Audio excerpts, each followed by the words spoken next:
ನಮಸ್ಕಾರ. ಸೋನಿ 9 ನ್ಯೂಸ್ಗೆ ಸ್ವಾಗತ. ನಾನು ಪ್ರಭಾವತಿ. ಮೊದಲಿಗೆ ಮುಖ್ಯಾಂಶಗಳು. ಲೋಕಸಭೆ ಚುನಾವಣೆಯ ನೀತಿ ಸಂಹಿತೆ ಹಿನ್ನೆಲೆಯಲ್ಲಿ ಏಪ್ರಿಲ್ 14ರಂದು ಡಾಕ್ಟರ್ ಬಿ.ಆರ್. ಅಂಬೇಡ್ಕರ್ ಅವರ ಜಯಂತಿ ಸರಳ ಹಾಗೂ ಸಾಂಕೇತಿಕವಾಗಿ ಆಚರಿಸಲು ನಿರ್ಧಾರ. ಜಿಲ್ಲಾಧಿಕಾರಿ ಗೋವಿಂದ ರೆಡ್ಡಿ. ಬೀದರಿನ ಬಿಜೆಪಿ ಕಚೇರಿಯಲ್ಲಿ ಭಾರತೀಯ ಜನತಾ ಪಾರ್ಟಿಯ 44ನೇ ಸಂಸ್ಥಾಪನಾ ದಿನಾಚರಣೆ. ಬೀದರಿನ ನೌಬಾದ್ನ ಸರ್ಕಾರಿ ಪ್ರಥಮ ದರ್ಜೆ ಕಾಲೇಜು ಸಮೀಪದ ಮುಖ್ಯ ರಸ್ತೆಯಲ್ಲಿ ಸ್ಪೀಡ್ ಬ್ರೇಕರ್ ನಿರ್ಮಾಣ.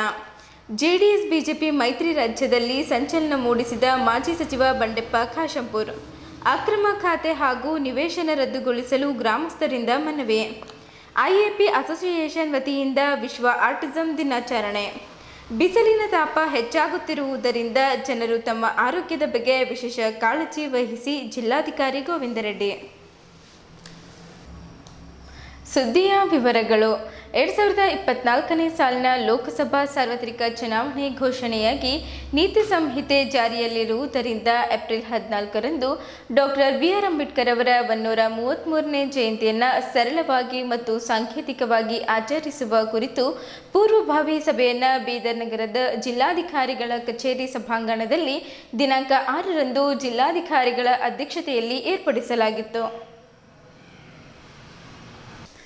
Doctor B R. ಅಂಬೇಡ್ಕರ್ ಅವರ ಜಯಂತಿಯನ್ನು ಎಲ್ಲರೂ ಸೇರಿ ಏಪ್ರಿಲ್ 14ರಂದು ಸರಳ ಹಾಗೂ ಸಾಂಕೇತಿಕವಾಗಿ ಆಚರಿಸೋಣ ಎಂದು ಜಿಲ್ಲಾಧಿಕಾರಿ ಹಾಗೂ ಜಿಲ್ಲಾ ಚುನಾವಣಾಧಿಕಾರಿಗಳಾದ ಗೋವಿಂದ ರೆಡ್ಡಿ ಹೇಳಿದ್ದರು. ಅವರು ಶನಿವಾರ ಜಿಲ್ಲಾಧಿಕಾರಿಗಳ ಕಚೇರಿ ಸಭಾಂಗಣದಲ್ಲಿ ಅಂಬೇಡ್ಕರ್ ಜಯಂತಿ ಅಂಗವಾಗಿ ಕರೆದ ಪೂರ್ವಭಾವಿ ಸಭೆಯಲ್ಲಿ ಅಧ್ಯಕ್ಷತೆ ವಹಿಸಿ ಮಾತನಾಡಿದರು. ಲೋಕಸಭಾ ಸಾರ್ವತ್ರಿಕ ಚುನಾವಣೆ ನೀತಿ ಸಂಹಿತೆ ಜಾರಿಯಲ್ಲಿರುವುದರಿಂದ ಕಳೆದ ವರ್ಷ ಆಚರಿಸಿದಂತೆ ಈ ವರ್ಷವೂ ಅಂಬೇಡ್ಕರ್ ಜಯಂತಿಯನ್ನು ಆಚರಿಸೋಣ.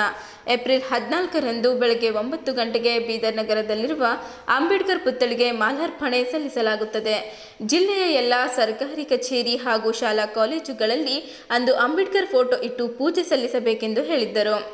ಜಿಲ್ಲಾ ಪೊಲೀಸ್ ವರಿಷ್ಠಾಧಿಕಾರಿ ಚನ್ನಬಸವಣ್ಣ ಎಸ್ಎಲ್ ಅವರು ಮಾತನಾಡಿ, ಮೆರವಣಿಗೆ ಸಂದರ್ಭದಲ್ಲಿ ಸಮಯ ನಿಗದಿಪಡಿಸಿ ಪ್ರತಿ ಏರಿಯಾದಿಂದ ಬರುವ ಮೆರವಣಿಗೆಗೆ ಸ್ವಯಂ ಸೇವಕರನ್ನು ನಿಯೋಜನೆ ಮಾಡಿ ಅಂದಾಗ ನಮ್ಮ ಪೊಲೀಸರು ಅವರನ್ನು ಸಂಪರ್ಕಿಸಲು ಅನುಕೂಲವಾಗುತ್ತದೆ ಮತ್ತು ಮೆರವಣಿಗೆ ಸುಸೂತ್ರವಾಗಿ ನಡೆಯಲು ಅನುಕೂಲವಾಗುತ್ತದೆ ಎಂದರು. ಆಸ್ಪತ್ರೆ ಮತ್ತು ನ್ಯಾಯಾಲಯದ ಆವರಣದಂತಹ ಪ್ರದೇಶಗಳಲ್ಲಿ ಡಿಜೆ ಹೆಚ್ಚು ಸೌಂಡ್ ಇಡಬಾರದು. ಚುನಾವಣಾ ನೀತಿ ಸಂಹಿತೆ ಪ್ರಕಾರ ರಾತ್ರಿ 10 ಗಂಟೆಯವರೆಗೆ ಕಾರ್ಯಕ್ರಮ ಮಾಡಲು ಅವಕಾಶವಿದೆ. ಮೆರವಣಿಗೆ ಪಾಳೆ ಪ್ರಕಾರ ಒಂದಾದ ನಂತರ ಒಂದು ಬಂದರೆ ಯಾವುದೇ ಕನ್ಫ್ಯೂಷನ್ ಆಗುವುದಿಲ್ಲ. ಅಂಬೇಡ್ಕರ್ ಭಾವಚಿತ್ರ ಮೆರವಣಿಗೆ ಸಂದರ್ಭದಲ್ಲಿ ಒಂದೊಂದು ಒಳ್ಳೆಯ ಸಂದೇಶಗಳನ್ನು ಬರೆದುಕೊಂಡು ಬರಬೇಕು. ಇದರಿಂದ ಸಮಾಜಕ್ಕೆ ಒಂದು ಒಳ್ಳೆಯ ಸಂದೇಶ ಹೋದಂತೆ ಆಗುತ್ತದೆ. ಒಳ್ಳೆಯ ಸಂದೇಶ ಹಾಗೂ ಅಂಬೇಡ್ಕರ್ ಒಳ್ಳೆಯ ಭಾವಚಿತ್ರದೊಂದಿಗೆ ಮೆರವಣಿಗೆಯಲ್ಲಿ ಭಾಗವಹಿಸಿದ್ದವರಿಗೆ ಬಹುಮಾನ ಕೊಡುವಂತಾಗಬೇಕೆಂದು ಹೇಳಿದರು. ಈ ಸಭೆಯಲ್ಲಿ ಜಿಲ್ಲಾ ಪಂಚಾಯತ್ ಮುಖ್ಯ ಕಾರ್ಯನಿರ್ವಹಣಾಧಿಕಾರಿ ಡಾಕ್ಟರ್ ಗಿರೀಶ್ ಬದೋಲೆ, ಸಮಾಜ ಕಲ್ಯಾಣ ಇಲಾಖೆಯ ಉಪನಿರ್ದೇಶಕರಾದ ಸಿಂಧು ಎಚ್ಎಸ್, ಬೀದರ್ ನಗರಸಭೆ ಆಯುಕ್ತರಾದ ಶಿವರಾಜ್ ರಾಥೋಡ್, ಸಮಾಜದ ಮುಖಂಡರಾದ ಅನಿಲ್ ಬೆಲ್ದಾರ್, ಬಾಬು ಪಾಸ್ವಾನ್, ಮಾರುತಿ ಬೌದ್ಧೆ, ರಾಜು ಕಡ್ಯಾಳ್, ಮಹೇಶ್ ಗೋರ್ನಾಳ್ಕರ್, ವಿಷ್ಣುವರ್ಧನ್ ಬಾಲ್ದೊಡ್ಡಿ, ಕಲ್ಯಾಣರಾವ್ ಭೋಸ್ಲೆ, ರಾಜ್ಕುಮಾರ್ ಬನ್ನೂರ್, ಸುಧಾಕರ್ ಏಕಂಬೇಕರ್, ಫರ್ನಾಂಡಿಸ್ ಸಿಪ್ಪಳ್ಗಾವ್, ಪಂಡಿತ್ ಚಿದ್ರಿ, ವಿಜಯ್ ಕುಮಾರ್ ಸೋನಾರೆ ಸೇರಿದಂತೆ ಹಲವಾರು ಜನರು ಉಪಸ್ಥಿತರಿದ್ದರು. ಆಚರಣೆ ಕುರಿತು ಎಲ್ಲರಿಗೂ ಸ್ವಾಗತ ಕೋರ್ತಿದೆ. ಹಾಗೆ ಗಣ್ಯ ವ್ಯಕ್ತಿಗಳ ಜಯಂತಿ ದಿನಾಚರಣೆ ಅದರ ಅಧ್ಯಕ್ಷರಾದ ಮಾನ್ಯ ಡಿ ಸಿ ಸಾಹೇಬರು, ಹಾಗೆ ಎಸ್ ಪಿ ಸಾಹೇಬರು ಮತ್ತು ಮಾನ್ಯ ಸಿ ಒ ಸರ್ಗೆ ಸಭೆಯನ್ನು ನಡೆಸಿದರು. ಆಚರಣೆ ಮಾಡ್ತಿರ್ತೀವಿ ಸಲ ಒಂದು ಸಲ ಒಬ್ಬ ವ್ಯಕ್ತಿದು ಬಂದಪ್ಪ ಅಂತಂದ್ರೆ ಅದು ರಾಜಕೀಯ ಪಕ್ಷ ಮಾಡಿದಂಗೆ ಆಗ್ತೈತಿ. ಸೊ ವೈಲೇಷನ್ ಆಗ್ತೈತಿ. ಸೊ ಈಗೆಲ್ಲ ಸಿ ವಿಜಿಲ್ ಅಂತ ಒಂದು ಎಕರೆ ಚಾಲು ಮಾಡ್ತಾರೆ. ಈ ಅವ್ರು ಹಾಕೊಂಡ್ರೆ ನಾವು ಯಾಕೆ ಹಾಕೋಬಾರ್ದು ಅಂತ ಹೇಳಿ. ಸೊ ಅದು ಅನ್ನೆಸರಿ ಕಾಂಪಿಟೇಷನ್ ಆಗ್ತದೆ, ಗೊಂದಲ ಆಗ್ತದೆ. ಆಮೇಲೆ ಎಲೆಕ್ಷನ್ ಇರೋದ್ರಿಂದ ಡಿಫೇಸ್ಮೆಂಟು ದಿವಸ ಮತ್ತೆ ಬರ್ತಾರ. ನಾವು ವಿಜೃಂಭಣೆ ಕಂಪಲ್ಸರಿ ಪ್ರತಿ ವರ್ಷ ಯಾವ ಥರ ಮಾಡ್ತಾರೋ ಆ ಥರ ಬ್ಯಾನರ್ಸ್ ಆಗಲಿ ಮತ್ತು ಬಂದು ಪೊಲೀಸರು ಬಂದು ಚಿತ್ರಕಲ್ಲು ನಾಟಕ ಬಂದಾಗ ಹಿಂಗೆ ವರ್ಷ ರೀತಿ ಮಾಡೋಕ್ಕೆ ಅವಕಾಶ ಮಾಡಿಕೊಡ್ಬೇಕು ಸರ್. ಮತ್ತೆ ನಾವು ಮೆರವಣಿಗೆ ಡಿವೈಎಸ್ಪಿ ಸಾಹೇಬ್ರಿಗೆ ಎಲ್ಲರಿಗೆ ಎಲ್ಲನೇ ಬಿಟ್ಟಿದ್ದೀನಿ. ಲಾಸ್ಟ್ ಟೈಮ್ ಬಿಟ್ಟಿದ್ದೀನಿ. ಯಾವಾಗ ಯಾರಿಗೂ ಇದು ಮಾಡಿಲ್ಲ, ರಿಸ್ಟ್ರಿಕ್ಟ್ ಮಾಡಿಲ್ಲ, ರೆಗ್ಯುಲೇಟ್ ಮಾಡಿ ಅಷ್ಟೇ. ಯಾಕೆ ಅಂತಂದರೆ ನಾವು ನೋಡಿದ್ದೇನೆ ಬೀದರ್ನಲ್ಲಿ ನಾವೆಲ್ಲ ಯಾವ್ಯಾವುದು ಪ್ರೊಸೆಷನ್ಸ್ ಆಗಲಿ ಯಾವ ಫಂಕ್ಷನ್ಸ್ ಆಗಲಿ ಯಾವೆಲ್ಲ ಸಕ್ಸಸ್ಫುಲ್ ಆಗ್ಯಾವ ಅಂದರೆ ಎಲ್ಲಿ ವಾಲಂಟ್ ಪೊಲೀಸ್ಗೆ ಯಾವಾಗ ಏನಂದರೆ ಒಂದು ಮೀಟಿಂಗ್ ಮಾಡಿ ಗೊತ್ತಿರ್ತದೆ ಅವಾಗ ದಿನ ಏನಂದರೆ ಅವ್ರ ನಮ್ಮ ವಾಲಂಟಿಯರ್ಸ್ ಇವರಿಗೆ ನಾವು ಮೀಟಿಂಗ್ ಮಾಡಿರ್ತೀವಿ. ಈ ಉದಾಹರಣೆಗೆ ಮೀಟಿಂಗಲ್ಲಿ ಕೂತಿದ್ವಿ, ಬಟ್ ಅವ್ರು ಪ್ರೊಸೆಷನ್ ಇರೋರು ಇನ್ಯಾರು ಇರ್ತಾರೆ, ಹುಡುಗರು ಇರ್ತಾರೆ. ಸೊ ಈಗ ಮೀಟಿಂಗಲ್ಲಿ ಇರೋರಿಗೆ ಮಾಹಿತಿ ಇರ್ತದೆ. ಸೊ ಅವಾಗ ಏನಂದರೆ ನಮಗೆ ಅವ್ರಿಗೆ ಮ್ಯಾಚಿಂಗ್ ಮಾಡಿಬಿಡ್ತೀವಿ. ನಮ್ಮ ಆಫೀಸರ್ ನೋಡಪ್ಪ ಇವರು ಏನಂದರೆ ವಾಲಂಟಿಯರ್ಸ್, ಇವ್ರು ಇರ್ತಾರೆ. ಸೊ ನೀವೇನಂದರೆ ಇವ್ರ ಜೊತೆ ಕೋಆರ್ಡಿನೇಷನ್ ಮಾಡೋದು. ಸೊ ಅವಾಗ ಏನಂದರೆ ಈಗ ನಾವು ಸಂತೋಷನ ಸೆಲೆಬ್ರೇಟ್ ಮಾಡೋದು. ಅದು ಬಿಟ್ಟು ಏನಂತಾರೆ ಅವರು ಮುಂದೆ ಬಂದರು ಹಿಂದೆ ಬಂದರು ನಾವು ಪೊಲೀಸ್ ಜೊತೆ ಫ್ರಿಕ್ಷನ್ ಮಾಡ್ಕೊಳ್ಳೋದು ಇದೇನು ಇಲ್ಲ ಅದು ಅವಶ್ಯಕತೆನೇ ಇಲ್ಲ. ಯಾಕೆಂತಾರೆ ಪೊಲೀಸ್ ಯಾರು ಅಲ್ಲ, ಪೊಲೀಸ್ ಬೀದರ್ ಜಿಲ್ಲೆ ಪೊಲೀಸಾ ಅಥವಾ ಬೇರೆ ರಾಜ್ಯದ ಪೊಲೀಸಾ ಇಲ್ಲ. ನಾವು ಏನಂತಂದ್ರೆ ಬೀದರ್ ಪೊಲೀಸ್ ಇದ್ದೀವಿ, ಇವರ್ ಪೊಲೀಸ್. ಸೊ ಅದಕ್ಕೇನಂದ್ರೆ ನಾವೆಲ್ಲ ಸೇರ್ಕೊಂಡು ಕೆಲಸ ಮಾಡ್ತೀವಿ. ಬಂದಲ್ಲಿ ಪಾರ್ಟಿಸಿಪೇಟ್ ಮಾಡಿದ್ರಂತಂದ್ರೆ ಅವರೊಂದು ಪ್ರೊಟೆಕ್ಷನ್ ಬೇಕಾದ್ರೆ ನಾನು ಏನಂತಂದರೆ ಮಹಿಳಾ ಸಿಬ್ಬಂದಿ ಕೂಡ ನಿಯೋಜನೆ ಮಾಡ್ತಾರೆ. ಮತ್ತು ಪ್ರೊಸೆಷನ್ನಲ್ಲಿ ಏನಂತಂದರೆ ಅದನ್ನು ನೋಡಲಿಕ್ಕೇನೆ ಅಂದರೆ ಈಗ ಒಂದೊಂದು ಸಂದೇಶ ನೀವು ಬರ್ಕೊಂಬಂದರೆ ನೋಡೋಕೆ ಬರ್ತಾರೆ ಎಲ್ಲರೂ. ಇವ್ರು ಯಾರು ಚಂದ ಡೆಕೋರೇಟ್ ಮಾಡಿದ್ದಾರೆ, ಯಾರೇನು ಸಂದೇಶ ಬರ್ಕೊಂಬಂದಿದ್ದಾರೆ ಅನ್ನುವಂಥದ್ದನ್ನು ಈ ಥರ ಒಂದು ಭಾಳ ಮೀನಿಂಗ್ಫುಲ್ಲಾಗಿ ಮಾಡಿರಿ ಅಂತ ನನ್ನೊಂದು ಮನವಿ. 5 ವರ್ಷದಲ್ಲಿ 2 ವರ್ಷ ಕೋಡ್ ಆಫ್ ಕಂಡಕ್ಟರಲ್ಲಿ ಪ್ರತಿ ವರ್ಷ ನಾವು ಆಚರಣೆ ಮಾಡ್ಕೊತ ಬಂದಿದ್ವಿ. ಸೊ ಕಳೆದ ವರ್ಷ ನಾವು ಕೋಡ್ ಆಫ್ ಕಂಡಕ್ಟ್ ಇತ್ತು, ಈ ವರ್ಷ ಕೋಡ್ ಆಫ್ ಕಂಡಕ್ಟ್ ಇದೆ. ಸೊ ಹೀಗಾಗಿ ಪ್ರತಿ ಸಲ ಮಾಡಿದಂಗೆ ಕೋಡ್ ಆಫ್ ಕಂಡಕ್ಟಲ್ಲಿ ನಾವು ಯಾವ ರೀತಿ ಮಾಡ್ತೀವೋ ಅದೇ ರೀತಿ ನಾವು ಸರಳವಾಗಿ ಮತ್ತು ಸಾಂಕೇತಿಕವಾಗಿ ಈ ಸಲನೂ ನಾವು ಮಾಡಬೇಕಾಗಿದೆ. ಲಾಸ್ಟ್ ಟೈಮು ಸೊ ಏನು ಮಾಡಿದ್ದು ಸೇಮ್ ರಿಪೀಟ್ ಮಾಡೋಣ ಅಷ್ಟೇ. ಈಗ ಒಂದನೇದಾಗಿ 9 ಗಂಟೆಗಂತೂ ನಮ್ಮ ಅಂಬೇಡ್ಕರ್ ಸ್ಟ್ಯಾಚು ಅಂತೇಳಿ ಸೊ ಮಾಲಾರ್ಪಣೆ ಕಾರ್ಯಕ್ರಮ ಇರ್ತೈತಿ. ಸೊ ಅದು ಸರಳವಾಗಿ ಸಾಂಕೇತಿಕವಾಗಿ ನಮ್ಮ ಕಡೆಯಿಂದ ಆಗ್ತೈತಿ, ಸೋಷಿಯಲ್ ವೆಲ್ಫೇರ್ ಡಿಪಾರ್ಟ್ಮೆಂಟ್ ಅಂತ. ಸೊ ತದನಂತರ ಮೆರವಣಿಗೆ ಆಗಲಿ ಅಥವಾ ಸ್ಟೇಜ್ ಫಂಕ್ಷನನ್ನು ತಾವು ಮಾಡ್ಕೊತೀವಿ. ಸೊ ಅದಕ್ಕೆ ನಾವು ಪರ್ಮಿಷನ್ ಕೊಡ್ತೀವಿ. ಪ್ರತಿ ಸಲ ಯಾವ ರೀತಿ ಮಾಡ್ತೀವಿ ಅದೇ ರೀತಿ ನಾವು ಮಾಡ್ಕೋಬೇಕಾಗಿದೆ.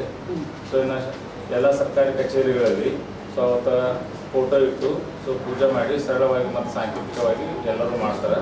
ಈ ಸಲ ನಾವು ಕಡ್ಡಾಯವಾಗಿ ಎಲ್ಲ ಶಾಲಾ ಕಾಲೇಜುಗಳಲ್ಲಿ ಕಡ್ಡಾಯವಾಗಿ ಸೊ ಮುಂಜಾನೆ 9 ರಿಂದ 10 ಗಂಟೆ ಮಧ್ಯದಲ್ಲಿ ಸೊ ಬಾಬಾ ಸಾಹೇಬ್ರವರ ಫೋಟೋ ಇಟ್ಟು ಸರಳವಾಗಿ ಮತ್ತು ಸಾಂಕೇತಿಕವಾಗಿ ಮಾಡಿರ್ತೇವೆ ಈ ಸಲ ನಾವು ಸೂಚಿಸ್ತೀವಿ. ಸೊ ತಾವು ಕೇಳ್ಬೋದು ಪ್ರತಿ ಸಲ ಮಾಡ್ತೀವಿ, ನಮಗೆ ನಿಮ್ಗೆ ಗೊತ್ತಿದೆ, ನೀವು ಯಾಕೆ ಮತ್ತೆ ಮೀಟಿಂಗ್ ಕರೆದು ನಮಗೆ ತೊಂದರೆ ಮಾಡತ್ತೀರಿ ಅಂತೇಳಿ. ಏನಾಗುತ್ತೆ ನಮ್ಮ ಗೌರ್ಮೆಂಟ್ ಆಫೀಸರ್ಸ್ಗೂ ನಿಮಗೂ ಪಬ್ಲಿಕ್ಕಿಗೆ ಒಂದು ಕ್ಲಾರಿಟಿ ಇರಲಿ.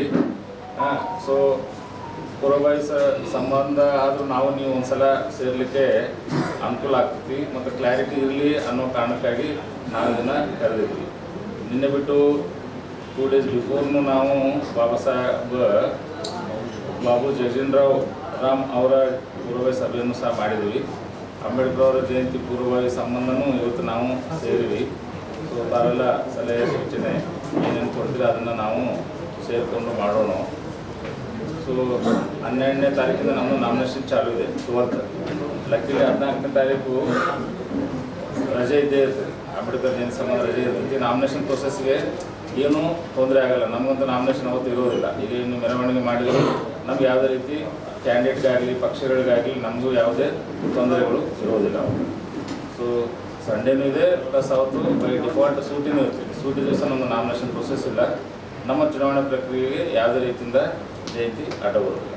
ಅಷ್ಟೇನು ಇನ್ವಿಟೇಷನ್ ಕಾರ್ಡ್ ನಮ್ಮಿಂದ ಇರೋದಿಲ್ಲ. ಪ್ರತಿ ಸಲ ನಾವೇನು ಆಫೀಷಿಯಲ್ ಇನ್ವಿಟೇಷನ್ ಕಾರ್ಡ್ ಮಾಡ್ತಿದ್ವಲ್ಲ ಅದು ಇನ್ವಿಟೇಷನ್ ಕಾರ್ಡ್ ಇರೋದಿಲ್ಲ. ಯಾಕಂದರೆ ನಾವು ಮಿನಿಸ್ಟರ್ಸು MLA MLC ನಾವು ಅಧಿಕೃತವಾಗಿ ನಾವು ಇನ್ವೈಟ್ ಮಾಡೋಕ್ಕಾಗೋದಿಲ್ಲ. ಇನ್ವಿಟೇಷನ್ ಕಾರ್ಡ್ ಇರೋದಿಲ್ಲ ಒಂದು ನಮ್ಮಿಂದ. ಎರಡನೇದು ನಮ್ಮ ಕಡೆಯಿಂದ ಆಫೀಷಿಯಲ್ ಮೆರವಣಿಗೆ ನಮ್ಮ ಕಡೆಯಿಂದ ಇರೋದಿಲ್ಲ. ಸೊ ಇವೆರಡು ನಮ್ಮ ಕಡೆಯಿಂದ ಇರೋದಿಲ್ಲ. ಉಳಿದಂತೂ ನೀವು ಮೆರವಣಿಗೆ ಸ್ಟೇಜ್ ಫಂಕ್ಷನ್ನು ತಾವು ಮಾಡ್ಕೊತೀರಿ ಪ್ರತಿ ಸಲ, ಅದೇ ರೀತಿ ತಾವು ಮಾಡ್ಕೊಳ್ರಿ. ಸೊ ಅನಾಫೀಷಿಯಲ್ ಏನಾರ ಸಹಾಯ ಸಹಕಾರ ಹೆಲ್ಪ್ ಬೇಕಾದ್ರೆ ನಮ್ಮ ಡಿಪಾರ್ಟ್ಮೆಂಟ್ನವರು ತಮ್ಮ ಜೊತೆ ಪ್ರತಿ ಸಲ ಮಾಡಿದಂಗೆ ಸೇರಿಕೊಂಡು ಮಾಡ್ತಾರೆ. ಸೊ ಪ್ರತಿ ಸಲ ಕೋಡ್ ಆಫ್ ಕಂಡಕ್ಟ್ ಇದ್ದರೂ ಸಹ ತಾವೆಲ್ಲ ಸೇರಿ ಸರಳ ಸಾಂಕೇತಿಕವಾಗಿ ನಮ್ಮ ಕಡೆ ಇರ್ತೀವಿ. ಅದಕ್ಕೆ ತಾವು ಪ್ರತಿ ಸಲ ಮೆರವಣಿಗೆ ಕಾರ್ಯಕ್ರಮವನ್ನು ವಿಜೃಂಭಣೆಯಿಂದ ಮಾಡ್ತೀವಿ. ಅದೇ ರೀತಿ ತಾವು ಮಾಡ್ಕೋಬೇಕಂತೇಳಿ ನಮ್ಮದು ವಿನಂತಿ ಇದೆ. ಮೆರವಣಿಗೆ ಬರ್ತಾವೆ ಎಲ್ಲ ಕಡೆ ನಮ್ಮ ಓಣಿಗಳಿಂದ, ಅದಕ್ಕೆ DG ಪರ್ಮಿಷನ್ ಕೊಡಬೇಕು ನಮ್ಮ ರಿಕ್ವೆಸ್ಟ್. ಒಂದು ಎರಡನೇದು ಟೈಮಿಂಗ್ ಸ್ವಲ್ಪ ಸಡಲ್ ಮಾಡಿ 10 ಗಂಟೆ ಅಂತ ಅದಕ್ಕೆ ಅಷ್ಟಕ್ಕೆ ಲಿಮಿಟೇಷನ್ ಆಗಬೇಕು. 1 ತಾಸು 2 ತಾಸು ಹೆಚ್ಚಿಗೆ ಆದ್ರೂ ಸ್ವಲ್ಪ ಸಹಕಾರ ಕೊಡಬೇಕು. ಮತ್ತು ಕಟೌಟ್ಸ್ಗಳಿಗೆ 1 ದಿವಸ ಪರ್ಮಿಷನ್ ರಾಜಕೀಯ ಕನ್ನಡ ಫ್ಲಾಕ್ಸ್ ಅಂಬೇಡ್ಕರ್ ಜನ್ಮೋತ್ಸವ ಶುಭಾಶಯಗಳು. ಯಾರ್ದು ರಾಜಕೀಯ ವ್ಯಕ್ತಿಗಳ ಫೋಟೋ ಹಾಕೋದು ಅಲ್ಲ, ಹೋದ ವರ್ಷನೂ ನಾವು ಎಲ್ಲ ಮಾತಾಡ್ಕೊಂಡು ಸೇರಿ ಅಧ್ಯಕ್ಷರು ಮಾಡಿರೋದ್ರಿಂದ ಅವ್ರಿಗೆ ನಾನು ನೇರವಾಗಿ ಅವ್ರ ಹತ್ರ ಹೇಳ್ತೀನಿ. ಅಧ್ಯಕ್ಷರು ಏನಂದ್ರೆ ಎರಡೇ ವಿಷಯ ಬರೋದು, ಒಂದು ಟೈಮು ಒಂದು ಸೌಂಡ್ ಬರ್ತದೆ. ಟೈಮ್ ಏನಂದ್ರೆ ನೀವೇ ಯಾವ್ಯಾವ ಎಲ್ಲೆಲ್ಲಿಂದ ಬರ್ತಾರಲ್ಲ ಅವ್ರಿಗೆ ಒಂದೊಂದು ಟೈಮ್ ಫಿಕ್ಸ್ ಮಾಡಿ. ಯಾಕಂತಂದ್ರೆ ಈಗ ನ್ಯಾಯಕಮಾನ್ ಹತ್ರ ಎಲ್ಲರೂ ಒಂದೇ ಟೈಮಿಗೆ ಬಂದ್ರೂ ಆಗಲ್ಲ. ಸೊ ಒಬ್ಬರಿಗೆ ಒಂದೊಂದು ಟೈಮ್ ಫಿಕ್ಸ್ ಮಾಡಿ, ನೋಡಪ್ಪ ನೀವು ಇಷ್ಟು ಗಂಟೆಗೆ ಬಂದರೆ ನೀವು ನೆಕ್ಸ್ಟ್ ಇಷ್ಟು ಗಂಟೆಗೆ, ಎಲ್ಲರಿಗೂ ಒಂದು 10 ನಿಮಿಷ ಹಿಂಗೆ ಎಕ್ಸ್ಟೆಂಡ್ ಮಾಡ್ತಾ ಆ ಟೈಮ್ ಫಿಕ್ಸ್ ಮಾಡಿ. ಸೊ ಆ ಟೈಮ್ ಅವರೇ ಕೀಪ್ ಮಾಡಲಿ. ಮತ್ತು ಪ್ರತಿಯೊಂದು ಏನಂತಂದರೆ ಎಲ್ಲಿ ಏರಿಯಾದಿಂದ ಬರ್ತಾರೆ ಅವ್ರಿಗೆ ಒಂದೊಂದು ಏನಂದರೆ ವಾಲಂಟಿಯರ್ಸ್ ಮಾಡಿ. ವಾಲಂಟಿಯರ್ಸ್ಗೆ ಏನಂತಾರೆ, ಒಂದು ಯಾವ್ದಾರ ಕಲರ್ ಟಿ ಶರ್ಟ್ ಹಿಂಗೆ ನೀವು ಕಾಣುವಂಗೆ ಹಾಕೊಂಡ್ರೆ ವಾಲಂಟಿಯರ್ಸ್ ಅಂತೇಳಿ. ಸೊ ನಮ್ಮ ಪೊಲೀಸರು ಏನಂದರೆ ಆ ವಾಲಂಟಿಯರ್ಸ್ ಜೊತೆಗೆ ಏನಂತಾರೆ ಆ ಟೈಮ್ನ ಅವರು ನೀವೇನು ಕೊಟ್ಟಿರ್ತೀರಿ ಅದನ್ನು ಕೀಪ್ ಮಾಡಿ ಕರ್ಕೊಂಡ್ಬರ್ತೀವಿ. ಸೊ ಅವಾಗ ಏನಂತಂದರೆ ಸರಳವಾಗಿ ಏನಂದರೆ ಕರೆಕ್ಟಾಗಿ ಎಲ್ಲ ಒಂದೇ ಸೀಕ್ವೆನ್ಸ್ನಾಗ ಬರ್ತಾರೆ. ಈಗೆಲ್ಲ ಒಮ್ಮೆ ಏನಂತಾರೆ ಒಂದು 50 ಗ್ರೂಪ್ಸು ಒಂದೇ ಟೈಮಿಗೆ ಬಂದುಬಿಟ್ರೆ ಅಲ್ಲಿ ನಿಮಗೆ ಜಾಮ್ ಆಗ್ತದೆ. ಆಮೇಲೆ ನಮಗೆ ಮುಂದೆ ಕಳ್ಸೋಕ್ಕೆ ಬರಲ್ಲ. ಅದು ಇರೋದೇ ಸಣ್ಣ ರೋಡ್ ಇದೆ, ತಮಗೆ ಗೊತ್ತಿದೆ. ಸೊ ಅದಕ್ಕೆ ಏನಂದರೆ ಎಲ್ಲರೂ ಟೈಮ್ ಕೀಪ್ ಮಾಡಿದ್ರೆ ಆಯಾ ಪ್ರಕಾರ ಪಾಳೆ ಪ್ರಕಾರ ಈಗ ನೀವು ನಂಬರಿಂಗ್ ಕೊಟ್ಬಿಡಿ, 1 ನಂಬರ್ ಇವರು, 2 ನಂಬರ್ ಇವರು, 3 ನಂಬರ್ ಹಿಂಗೆ. ಸೊ 1ನೇ ನಂಬರು ಫಸ್ಟ್ ಇವ್ರು ಬರ್ತಾರೆ, 2ನೇ ನಂಬರು ಇವ್ರು ಬರ್ತಾರೆ, 3ನೇ ನಂಬರು ಇವ್ರು ಬರ್ತಾರೆ. ಸೊ ಅದಕ್ಕೆ ನಾವು ಬೋರ್ಡ್ ಹಾಕ್ಬಿಡ್ತೀವಿ. ಲಾಸ್ಟ್ ಟೈಮ್ ಹಂಗೆ ಮಾಡಿದ್ವಿ ಎಲ್ಲ ಪ್ರೊಸೆಷನ್ಗೆ. ಸೊ ಬೋರ್ಡ್ ಹಾಕ್ಬಿಡ್ತೀವಿ, 3ನೇ ನಂಬರ್ ಇವರು, ನೋಡಪ್ಪ ನೀನು 3ನೇ ನಂಬರು, ಈಗ 2ನೇದವ್ರು ಅಲ್ಲಿ ಬಂದಿದ್ದಾರೆ, 3ನೇದವ್ರಿಗೆ ಹೋಗಿ, 4ನೇವ್ರು ಹೋಗಿ. ಸೊ ಅವಾಗ ಏನಾಗ್ತದೆ, ಹಿಂದೆ ಮುಂದೇನೋ ಕನ್ಫ್ಯೂಷನ್ ಬರಲ್ಲ, ಆಮೇಲೆ ಟೈಮು ಹೆಚ್ಚು ಕಮ್ಮಿ ಅನ್ನುವಂಥದ್ದು ಪ್ರಶ್ನೆ ಬರಲ್ಲ. ಸೊ ಸೀರಿಯಲ್ ಪ್ರಕಾರ ನೀವೇ ಏನಂತಂದರೆ ಕೂತ್ಕೊಂಡ್ಬಿಟ್ಟು ಕಮಿಟಿಯವರು ಒಂದು ನಂಬರ್ ಫಿಕ್ಸ್ ಮಾಡಿ, ಇಂತಿಂಥವ್ರಿಗೆ 1 ನಂಬರ್, 2 ನಂಬರ್, 3 ನಂಬರ್ ಅಂತ ಎಷ್ಟು ಗ್ರೂಪ್ ಆಗ್ತದೆ ಅಷ್ಟು ಗ್ರೂಪಿಗೆ ಅಷ್ಟು ನಂಬರ್ ಕೊಡಿ, ಟೈಮ್ ಒಂದು ಕೊಡಿ, ಮತ್ತು ವಾಲಂಟಿಯರ್ಸ್ ಕೊಡಿ. ಇದು ಇಷ್ಟು ನಿಮ್ಮ ಕಡೆಯಿಂದ ಮಾಡಿ. ಆಮೇಲೆ ಇನ್ನು ತಮಗೂ ಗೊತ್ತಿದೆ ನಮಗೂ ಗೊತ್ತಿದೆ ಏನಂತಾರೆ, ಸೌಂಡ್ ಏನಿದೆ 100% ನಾವು ಮಾಡಲ್ಲ, 0ನೂ ಮಾಡಲ್ಲ.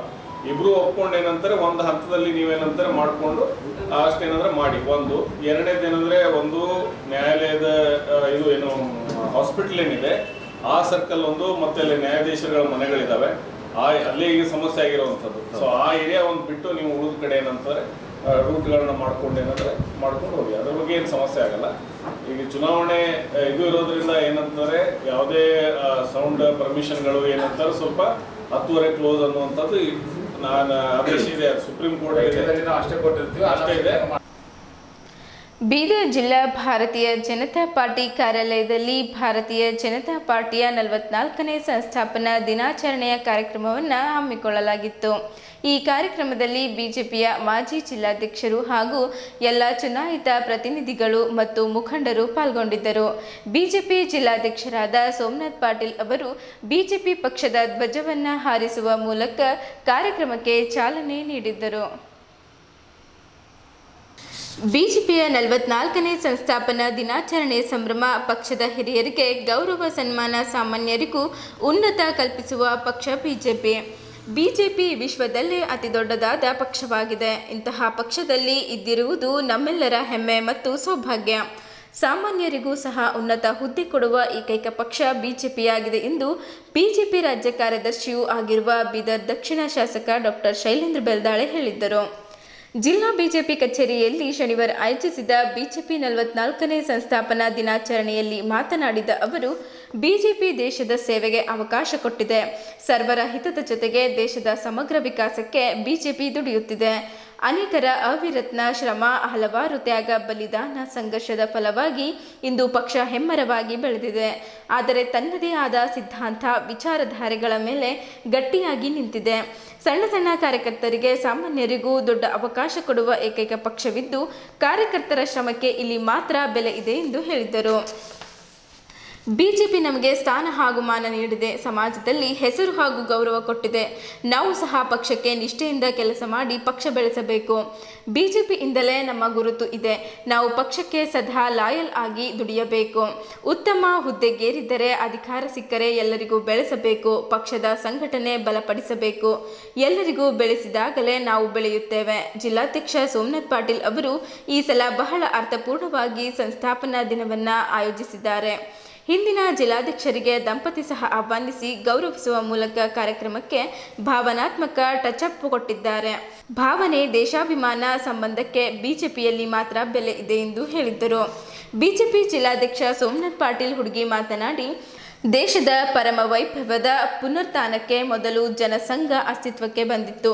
1980ರ ಏಪ್ರಿಲ್ 6ರಂದು ಇಂದು ಬಿಜೆಪಿಯಾಗಿ ರಚನೆಗೊಂಡಿತ್ತು. ಅಟಲ್ ಬಿಹಾರಿ ವಾಜಪೇಯಿ ಬಿಜೆಪಿ ಮೊದಲ ಅಧ್ಯಕ್ಷರಾಗಿ ಹಾಗೂ ಅವರ ಜೊತೆಗೆ ಲಾಲ್ ಕೃಷ್ಣ ಅಡ್ವಾಣಿ ಇತರರು ಸೇರಿ ಪಕ್ಷಕ್ಕೆ ಭದ್ರ ಬುನಾದಿ ಹಾಕಿದ್ದರು.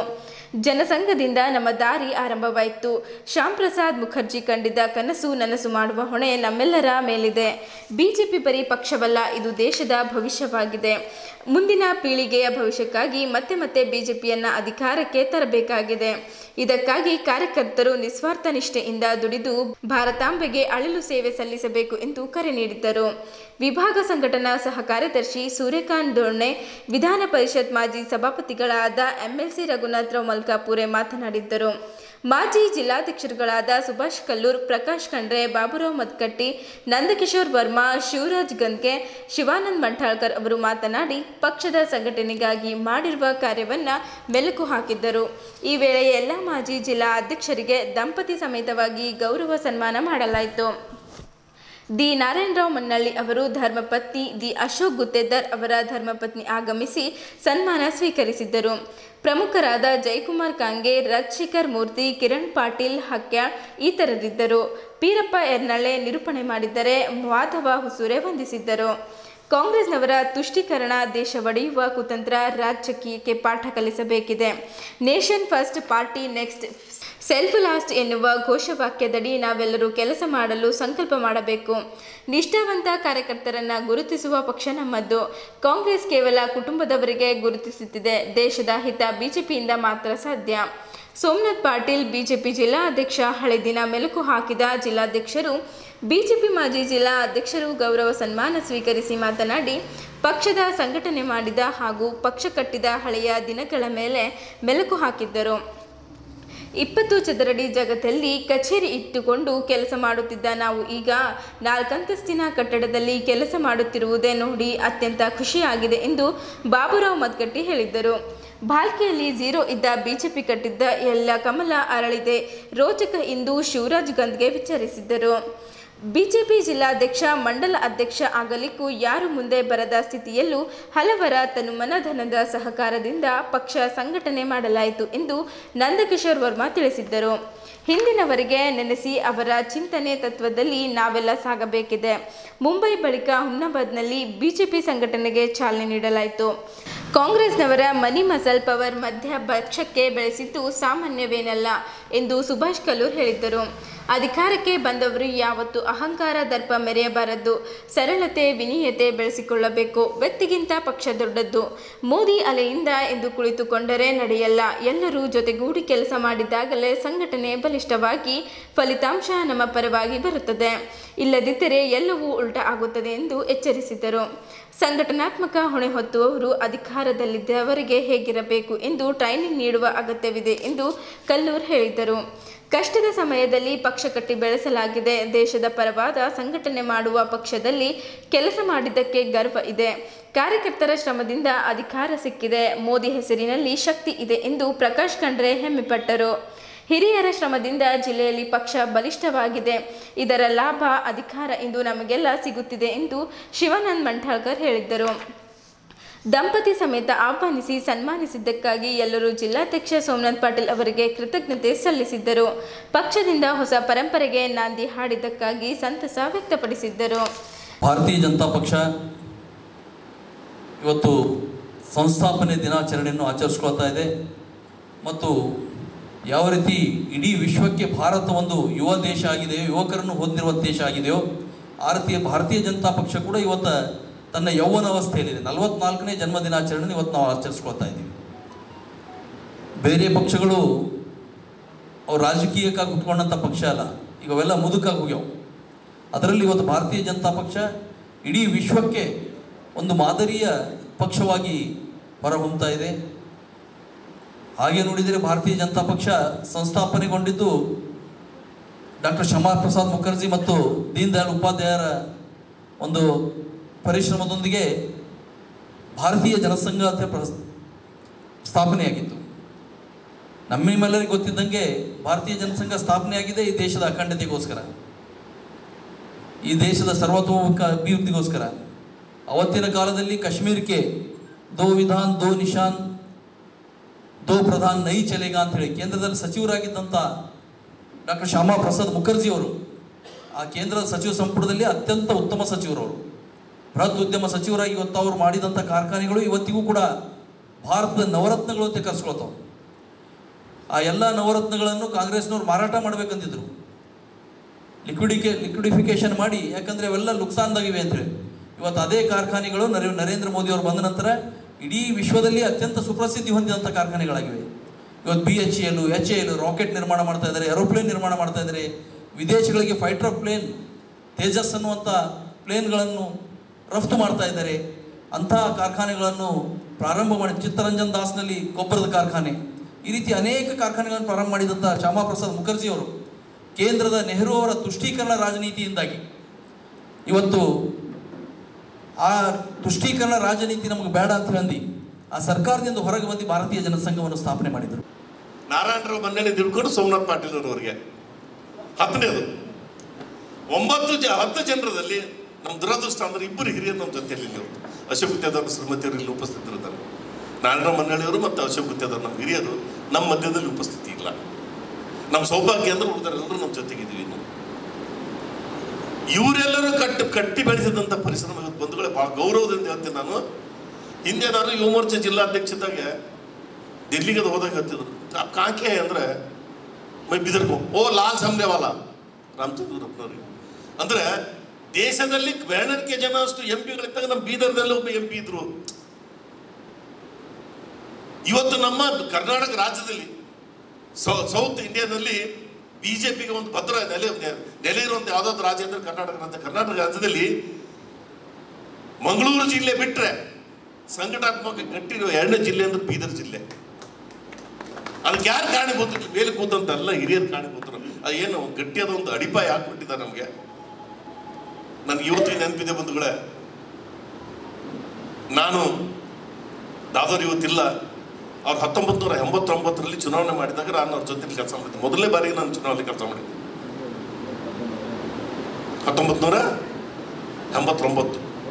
ಅವ್ರು ಗೆದ್ದಿದ್ರು. ನಂತರ 94ರಲ್ಲಿ ಅವ್ರು ಸೋತರು.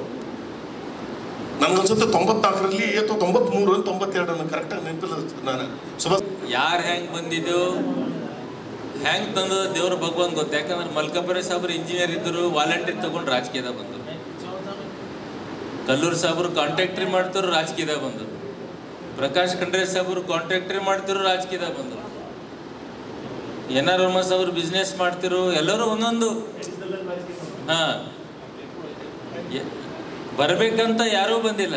ಬಟ್ ಅದು ದೇವರು ಈ ಒಂದು ದೊಡ್ಡ ಪಕ್ಷದಾಗ ದೇಶಕ್ಕೆ ಸೇವೆ ಮಾಡೋಂಥ ಪಕ್ಷ ನಿಮ್ಮೆಲ್ಲರಿಗೆ ಒಂದು ತಂದು ಇಲ್ಲಿ ನಿಂದಿರ್ಸದ. ನಾನು 97ದಾಗ ಮ್ಯಾರೇಜ್, 99ದಾಗ ಲೆಕ್ಚರ್ ಇಂಟ್ರಿಗೆ ನಾನು ನಮ್ಮ ಮನೆ ಹುಬ್ಳಿ ಹೋಗಿದ್ದೆವು, ಹೋಮಿಯೋಪತಿ ಕಾಲೇಜ್ ಓದೋ ಇಂಟ್ರಿದಾಗ ಅಕ್ಕಿ ಪಾಸ್ಗಳು ನಾ ಫೇಲ್ ಆದ. ಹಿಂಗಾಯ್ತು. ಅವ್ರಿಗೆ ತೊತ್ತೋ ನಿಮಗೆ ತೊಗೊಂಬಲ್ಲ ಅಂದೆ. ಅದು ಹೆಂಗಾಯ್ತದ ಅಂದನ.